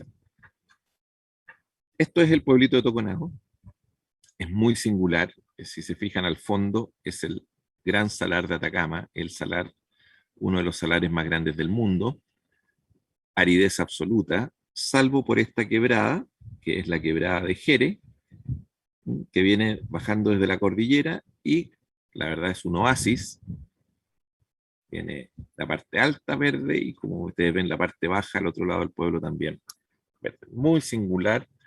Aquí en esto que se aprecia hacia la izquierda, hay actividad de cultivo de vides, que son parte del paisaje cultural, introducidas, obviamente no son nativas, pero se producen los vinos, ¿cierto?, tradicionales de Toconao. Es muy singular el territorio, y aquí, justo donde, no sé si esto me permite dibujar acá. Sí. Sí, arriba en anotaciones, bueno, en Ahí, opciones, ahí puedes sí. anotar. Ese lugar se marcó, ¿lo vieron? Sí. Bueno, ese lugar es un antiguo campamento minero que se logró que fuese entregado a la comunidad para su administración.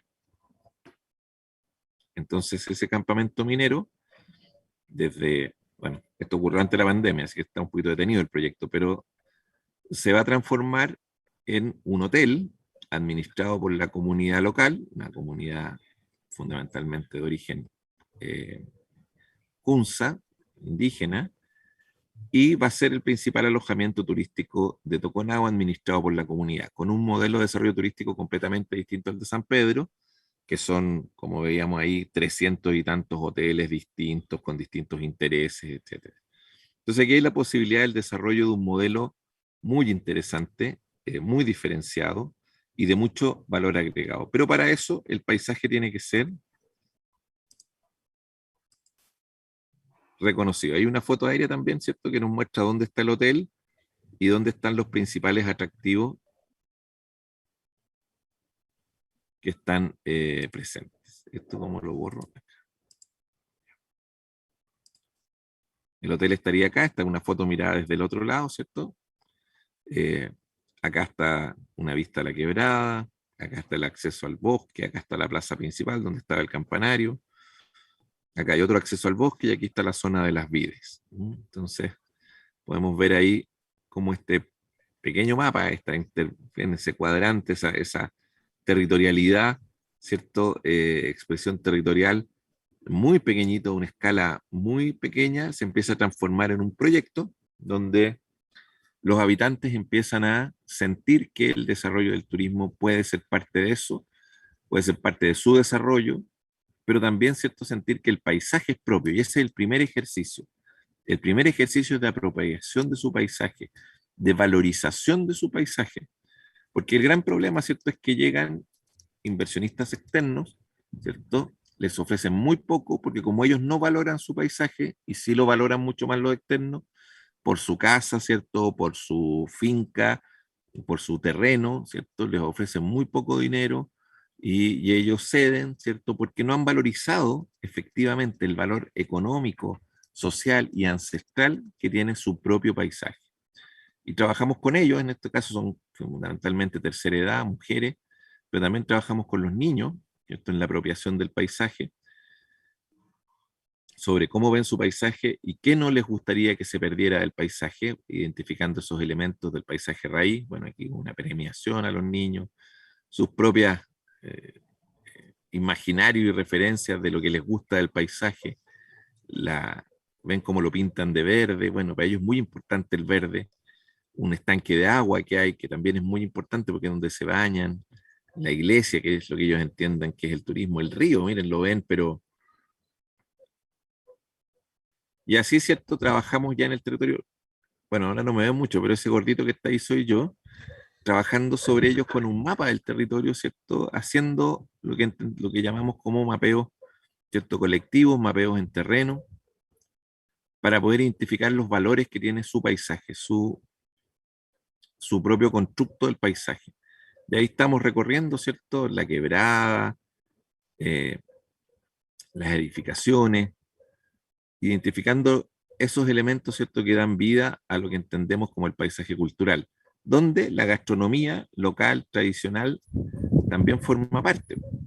Ellos cocinan sus propios alimentos y eso tiene también parte de la tradición. Aquí no hay donuts del Dunkin' Donuts, ¿cierto?, ni hamburguesas McDonald's. Hay roscas tradicionales, que es lo que ellos han comido toda la vida. Unas grandes como tortillas, ¿ven? Se parecen a las tortillas mexicanas, son más grandes. En este caso son de harina, no son de maíz. Y bueno, se trabaja también con está medio pixelado, esto se ve con un sistema de información geográfica, ¿cierto? Vamos también con ellos relevando los puntos y definimos finalmente a partir de los relatos de ellos, que eso es muy importante, la construcción de relatos. O sea, los relatos nos hablan del paisaje cultural y nos hablaron de las quebradas, ¿cierto?, como un reflejo del trabajo del agua en el desierto, y ahí hay un tema que puede transformarse en un producto turístico, que solo lo pueden, y lo interesante de este producto, que solo lo pueden mostrar ellos, porque ellos son quienes saben de esto. No puede venir un guía turístico tradicional hablar de esto. El mejor lugar para comenzar una expedición al Salar de Atacama, como veían ahí, es como un muelle, ¿cierto? Que se mete al salar con vida, ¿cierto? Y por lo tanto es el mejor lugar para adentrarse en el salar y volver luego acá. La agricultura toconar, ¿cierto? Agua, desiertos domesticados para la sobrevivencia del ser humano, desde un poquito desde lo ancestral hasta acá. El cielo transparente y lleno de leyendas junto al salar. Es un tema muy interesante esto de los paisajes del cielo. Eh, yo ahí les recomiendo verlo, ¿cierto? Porque como un recurso todavía de alta innovación, ¿cierto? Ver qué hacemos con el cielo como un recurso de paisaje. La piedra liparita, si ustedes se fijaban, las casas eran de piedra, ¿cierto? Y una arquitectura tradicional. Y la gastronomía y la cultura de Licanantay junto a la comunidad. Eso es un poco sus bailes tradicionales, tienen carnavales regularmente andinos. Y este es un hotel que me parece interesante mostrárselos como para mostrarles el contrapunto. Este es un hotel de San Pedro de Atacama, que también me tocó trabajar con ellos y asesorarlo. Pero si se fijan, y por eso lo muestro, me parece muy interesante, tiene una piscina, ¿cierto? Acá, que es una piscina muy angosta y larga, que utiliza un 60% menos de agua que una piscina tradicional. Y si se fijan, el paisaje, ¿cierto? O el paisajismo, mantiene lo local, ¿ya? Mantiene toda la vegetación local, sus árboles añosos, y se inserta, ¿cierto?, en el paisaje local, sin buscar pretensiones de palmeras, que hay otros hoteles que las utilizan, o otro tipo de vegetación que en el fondo busca ser parte busca traer, ¿cierto? Insertar el paisaje típico, llamemos así, de un resort o un establecimiento turístico, a un lugar como este, que su singularidad es propia del desierto y de este tipo de especies que vemos acá. Eso, ¿qué les pareció hasta ahí? ¿Qué les parece la experiencia? Juan Pablo. Hola, bueno, la verdad Hola es que Juan Pablo, qué gusto, no te habíamos escuchado. Cuenta. tu exposición me encantó. La verdad es que tienes mucha razón, ¿no? Cuando hablas en cuestión del turismo, yo creo que todo paisaje es un potencial, ¿no? Turístico. Entonces, hay que intervenir esos paisajes, en primer lugar pensando en los habitantes que residen ahí, en esos paisajes inmediatos. Que todo tipo de paisaje local o regional, en primer lugar, es de las personas que lo habitan, que lo viven. Y que obviamente al preservarlos, bueno, va a tener un impacto turístico muy importante, un detonante económico para las personas que vienen de fuera, ¿no? Pero sí, no perder nunca de vista eso. Es como cuando tú remodelas tu casa, haces una remodelación a tu casa, no para darle gusto a las visitas, es para darte gusto a ti, porque tú Eso. la... Qué Lo buenas mismo. palabras, Juan Pablo. Yo siempre hablo que ciudades para vivir son ciudades para visitar. No tiene sentido que preparemos las ciudades para los turistas. Tenemos que prepararlas para sus habitantes. Una vez que estén preparadas y bien preparadas para sus habitantes, van a ser agradables de ser visitadas por los turistas. Gracias, Juan Pablo. ¿Tenemos a alguien más por ahí? Sí, tenemos a Ángel Villicaño. Algo que a mí me llamó Ángel. mucho la atención es cómo hablamos de valores y de valores reales, ¿no? Me gustó mucho esto que decía de no tenemos un Dunkin' Donuts, tenemos las roscas tradicionales que las personas de ahí comen, y eso es valorizar y tener en mente que el valor no es traer a las empresas transnacionales y que pavimentar la calle, tener grandes rascacielos, ¿no? Sino el valor social y cultural que las personas tienen es mucho más valioso que un Dunkin' Donuts, ¿no? Perfecto. Muy bien. Kelly. Sí, sí. Ay, me parece como igual, como retomando el comentario de mi compañerito, muy valioso el ejercicio que hacen, no solo con la comunidad adulta, sino también con los niños, porque cómo les hacen dibujar lo que para ellos no quieren que se vaya de su comunidad, ¿no? O sea, ¿qué es para ti el paisaje de tu comunidad y cómo lo interpretas en un gráfico, ¿no? Y cómo a partir de eso, pues también se hace un mapeo colectivo, ¿no? Eso me parece como muy valioso, un ejercicio a rescatar como así plus y ya. Gracias, Kelly. Leslie. Excelente, gracias, buenas tardes. Me encantó. Yo estoy enamorada del paisaje en Chile, de verdad, desde cuando fue igual el Congreso de Paisaje el año pasado, igual hubo ponencia sobre el paisaje en Chile y cómo lo ven ellos. Me encantó porque tienen mucha unión con las comunidades con las que trabajan y que siento que eso es algo que falta mucho aquí en México específicamente, porque sí se trabaja el paisaje, pero siento yo, así como lo he visto y como lo que nos han enseñado, se trabaja más desde el punto de vista privado y no a todos les toca el paisaje que merecen. Entonces, por ejemplo, apenas tuvimos, bueno, eso fue en otra clase, que tuvimos una reunión con otras personas que era una antropóloga que estaba justamente el trabajo que usted hizo de mapear, o sea, que las personas mapearan los sitios a través de este mapa que ellos mismos percibían y vivían, fue lo mismo que hizo esta antropóloga para entender, para recuperar una lengua que se está muriendo. Y sí, me parece la verdad un ejercicio muy importante y muy valioso porque pues justamente estas personas nos están hablando de sus paisajes y de cómo lo viven ellas mismas. Y ya será todo. Muchas gracias. Muy bien, Leslie. Probablemente la lengua que se está muriendo es la misma que se habla acá, que es el Kunza. ¿Quién más tiene algo que aportarnos? ¿Qué les pareció? Yasmín.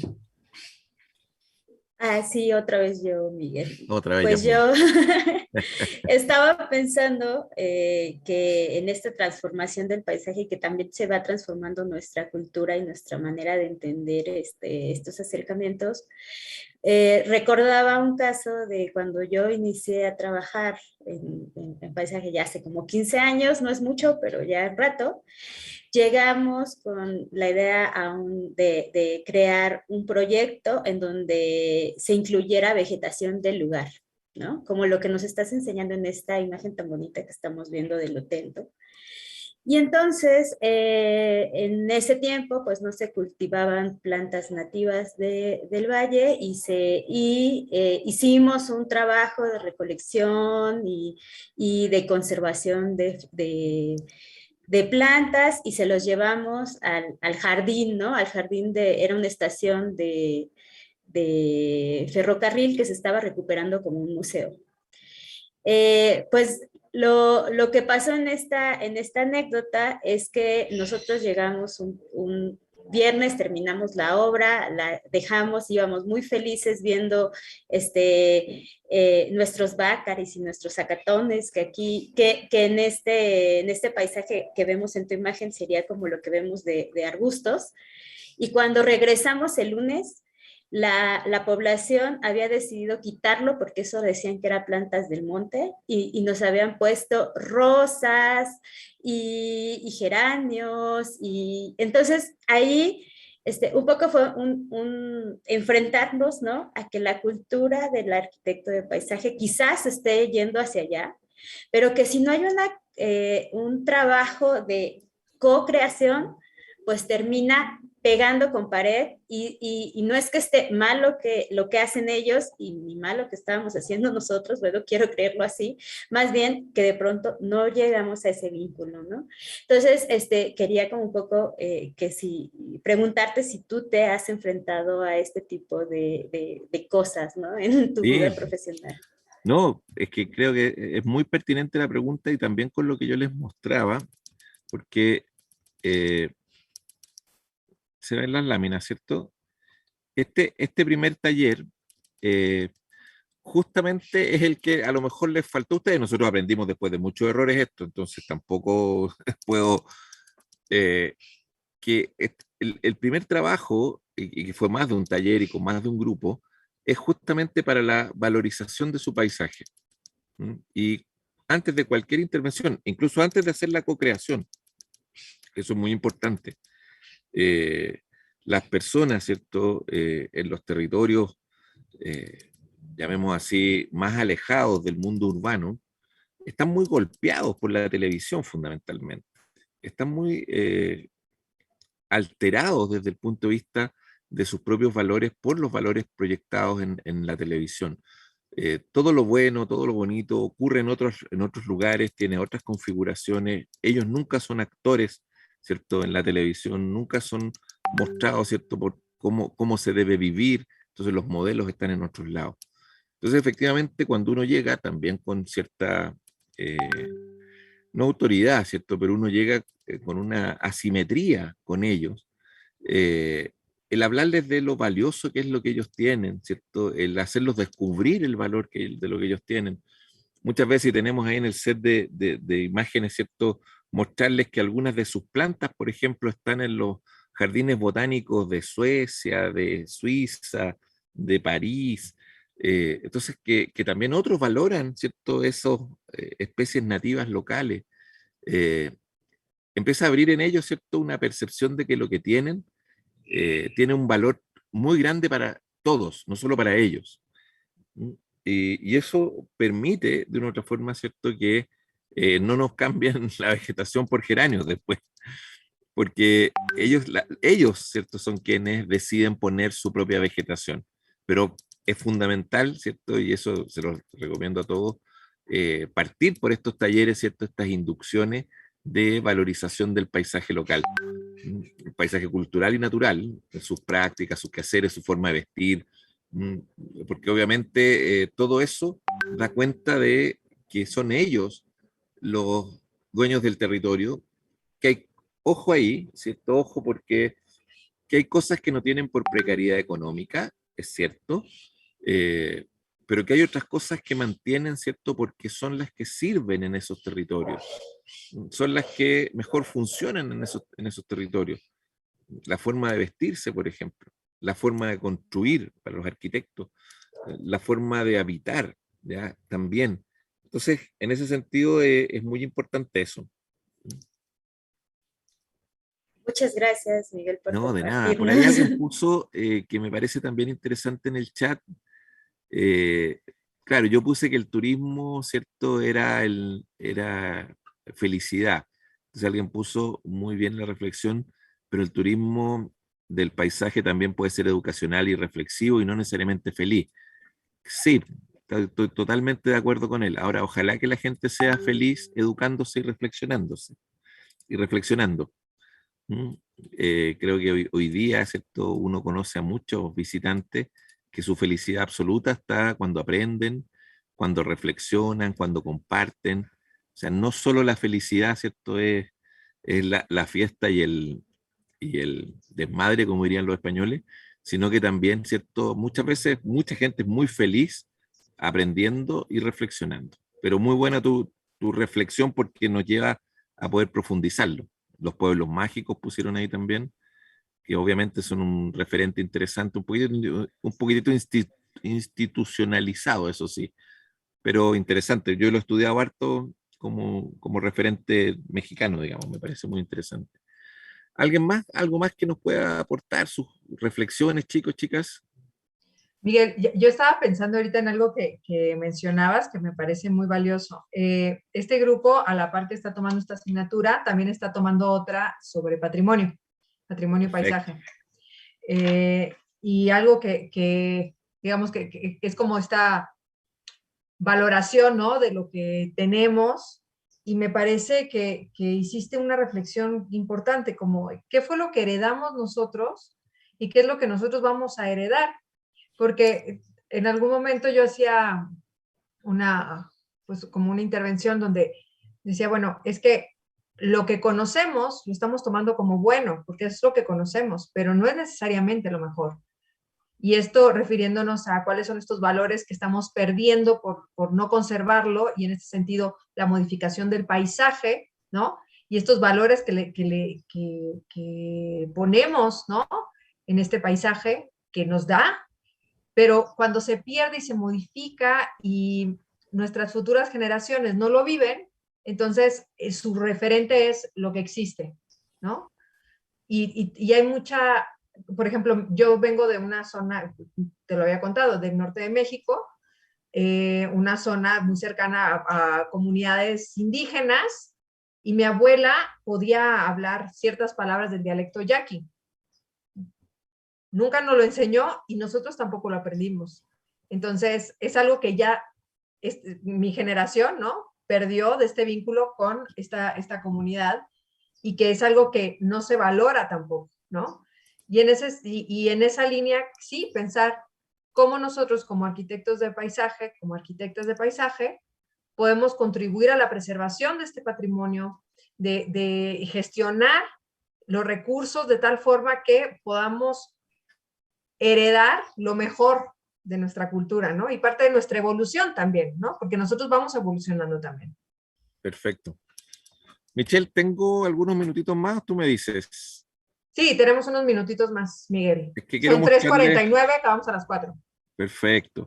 Porque hasta hoy día, hasta ahora, ¿cierto? Hemos hablado de los recursos y el paisaje como un recurso desde distintas miradas, ¿cierto? Turísticas, y cómo está esta posibilidad de apropiación por los actores locales, ¿cierto? Natural y social. Pero quiero terminar con contarles, digamos, o mostrarles otra experiencia que es un poquitito distinta en términos territoriales, que es Rapa Nui. Rapa Nui es la isla de Pascua. No sé si han escuchado hablar de ella alguna vez, chicos, chicas. Llévanos, Miguel, llévanos, por ¿Sí? favor. Bueno, es una isla muy pequeña, con 5.000 habitantes, que está a 3.900 kilómetros del continente, en la mitad del Pacífico, que tiene una cultura originaria, que es la cultura Rapa Nui, justamente, y que yo lo he denominado, ¿cierto? Yo he estudiado bastante la zona, el territorio, eh, tengo mucha relación con ellos también, un paisaje en tensión, porque también los paisajes están en tensión, y eso es lo que un poquito quería llevarlos acá, ¿cierto? Todos los recursos, ¿cierto? Todos los recursos generan tensión, porque en el fondo el que se los apropia, o el que se considera propio del recurso, ¿cierto? Es tensionado por otros, ¿cierto? Que también quieren usufructuar de él. Y eso fíjense que pasa con todos los recursos, el recurso agua, los recursos minerales, o sea, estas tensiones se regulan, ¿cierto? De una otra forma por la institucionalidad, pero existen, están ahí latentes, subyacentes, ¿cierto? Y generan que exploten las tensiones en algunos momentos y desde algunas perspectivas. Entonces, el paisaje Rapa Nui, que además, insisto, es muy singular porque es en una pequeña isla, ¿cierto? Eh, muy pequeña. Ahí está, ¿cierto? No se ve en el mapa, de hecho. Se desarrolla una isla que es como un triángulo. Ahí lo tenemos. Fíjense ustedes que esos son 3 kilómetros, o sea, desde este punto, que es lo que hoy día es el poblado, hacia este punto, que es la playa principal de la isla, la única playa que tiene, el resto es solo roquerío, hay 20 kilómetros. Esa es una isla en el centro del Pacífico que tiene 3 volcanes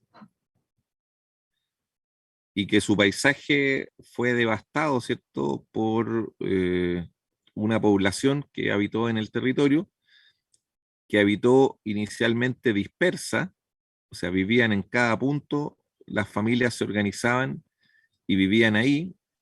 Si ustedes se fijan, estos pequeños puntitos negros o palitos negros que pueden ver aquí, son centros ceremoniales donde habían unas estatuas que a lo mejor han visto en algún momento, que son los Moai. Cada uno de estos centros ceremoniales significaba una familia que vivía hacia arriba, entonces tenían una distribución ecológica en los pisos ecológicos. Entonces la familia o el grupo o la tribu tenía su centro ceremonial en la costa y se distribuían hacia arriba, ¿cierto? Con distintas funcionalidades, habitación, producción y seguridad, y ceremonial en la costa. Entonces hubo un uso del territorio absoluto durante muchos años, y después, ¿cierto?, con la llegada de la colonización, se les oprimió y se les obligó a recluirse en la zona que ven a la derecha, a la izquierda abajo, ¿cierto? Que es como una grilla, como un pequeño pueblito que se llama Jangaroa. Entonces es interesante, ¿cierto?, entender cómo el paisaje que aquí se configuraba a esta escala, ¿cierto?, con un uso completo del territorio. No se usaban las laderas de los volcanes porque era muy difícil habitarlas, pero los 3 volcanes que forman el triángulo, pero el resto del territorio era utilizado de forma intensiva. Después fue, ¿cierto?, llevado acá y combinado a habitar en esta parte, esto que es hoy día la ciudad de Jangaroa. Su historia, bueno, da para una charla completa, pero quiero comentarles justamente de ese conflicto, porque ese conflicto es un conflicto de paisaje. Ya no, es un conflicto turístico, alguien puede decir, ¿cierto? Porque ellos pelean mucho contra, sobre todo las inversiones externas que llegan, y hoy día han impedido que se instalen inversiones externas. Hoy día toda la hotelería es de Rapa Nui, salvo una que quedó vendida en dictadura. Tienen sus propias prácticas, ¿cierto? Bailes, ceremonias, prácticas polinésicas todas, pero están, ¿cierto?, en una permanente lucha a la apropiación del paisaje, por volver a hacer de ellos, ¿cierto?, todo el territorio, y que el Estado de Chile se los devuelva para poder, ¿cierto?, reubicarse. El primer sitio, ¿cierto?, de Chile inscrito en la lista de Patrimonio Mundial el 95 fue Rapa Nui, y esto es muy interesante también porque se inscribió en la lista de Patrimonio Mundial y no fueron tomadas las medidas. Y eso llevó a grandes conflictos ambientales, socioculturales, económicos y de gestión. Erosión en los sitios de visita, contaminación de agua, percepción de la comunidad, problemas obviamente de participación, el empleo turístico, ingresos para las comunidades, problemas de planificación local, coordinación institucional. Varios indicadores, ¿cierto?, podían medir, ¿cierto?, el nivel de conflicto que había en términos de sustentabilidad turística. Pero, claro, la acción, y aquí entendamos algunas acciones en el paisaje, de buscar soluciones con ellos, ¿cierto?, para mejorar la visita de los turistas a los sitios patrimoniales, generó cosas como esta, muy sencilla. Este sendero que vemos aquí por donde van caminando los 2 turistas, ¿cierto?, y las 2 turistas que van más atrás. Uno de los grandes problemas era que los turistas tocaban los moai, los trataban de tocar y tomarse una foto apoyada en ellos. Y obviamente eso va desgastando la escultura. Entonces los senderos todos se construyen a una distancia de más de 3 metros de las esculturas, donde se pueden ver, fotografiar, pero no se pueden tocar. Esto se diseñó con ellos, esto fue co-creado, ¿cierto?, con la comunidad local, en un proceso que hoy día se le entregó, ¿cierto?, a la comunidad la administración de los sitios de visita. Si bien no la propiedad, el Estado todavía no hace eso, pero ya entregó la administración de todos los sitios de visita, igual que el modelo que aplicamos en San Pedro de Atacama. Parte del patrimonio inmaterial son sus bailes tradicionales, ¿cierto?, que ellos también nos desarrollan. Y esto es importante dentro del patrimonio, ¿cierto?, forma parte del paisaje cultural. Los desarrollan para los turistas. Aquí vemos una práctica, ¿cierto? Esto es un lugar construido por ellos mismos para ofrecer estos bailes, ¿cierto? Cobran la entrada, obviamente, pero lo interesante es que estos bailes todavía se practican al interior de las familias. O sea, si bien esta práctica es folclórica, llamemos así, para los turistas, no es algo que se aleje de lo que ellos hacen en su vida cotidiana.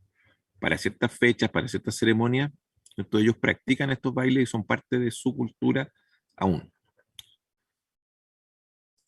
Eso era Rapa Nui, una visita muy cortita a la isla y su paisaje en conflicto. El conflicto se da, como les digo, fundamentalmente por las tierras y por quien tiene, ¿cierto?, la propiedad y la gestión del paisaje, que es lo que le da el valor al territorio. Yo creo que nos vamos a quedar ahí porque este ya era otro caso, pero con estos 3 ya podemos tener una buena referencia de lo que entiendo yo y quiero comunicarles a ustedes del paisaje como un recurso ambiental, social y económico, y principalmente turístico dentro de lo económico.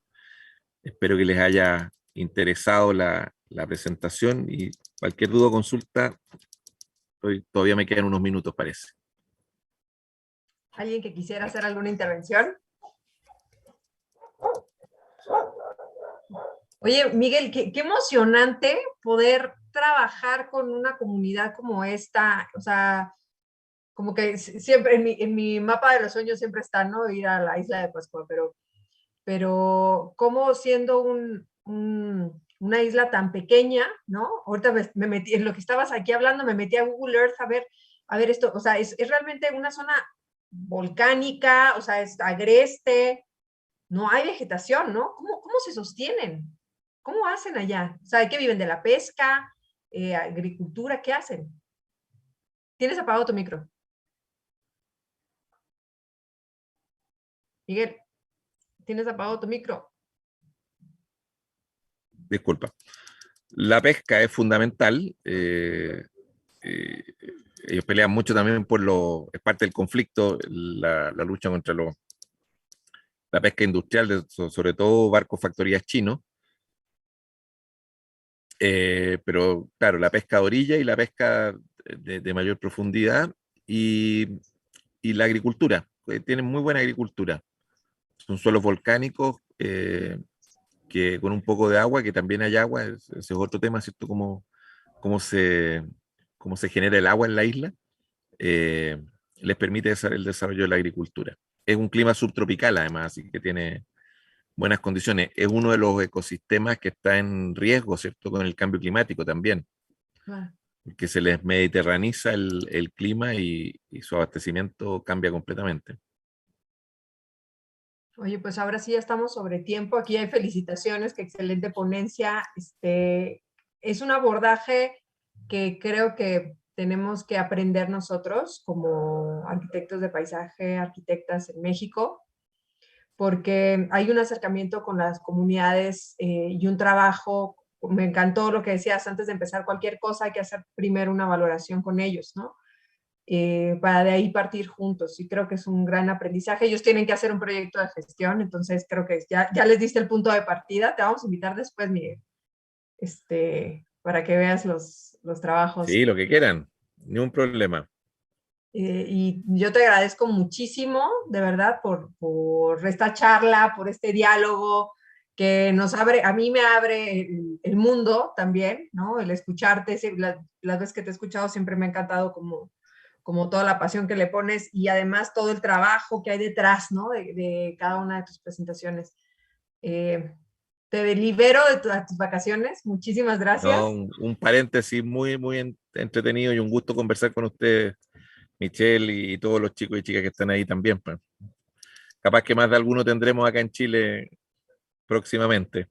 Bueno, eso es una buena publicidad de que les traiga tantos chilenos, ¿eh? Nosotros felices de recibirlos. Bueno, muchísimas gracias. Voy a apagar la grabación. Recording stopped. Y a todos. Voy a dejar de compartir yo. A todos, pues muchas gracias. Fue una sesión también increíble. Muchas gracias por darnos esta experiencia, Miguel. Y chicas, nos vemos la siguiente semana. Nos vemos. Chao, que estén muy bien. Ahí les mando la presentación, igual, Michelle.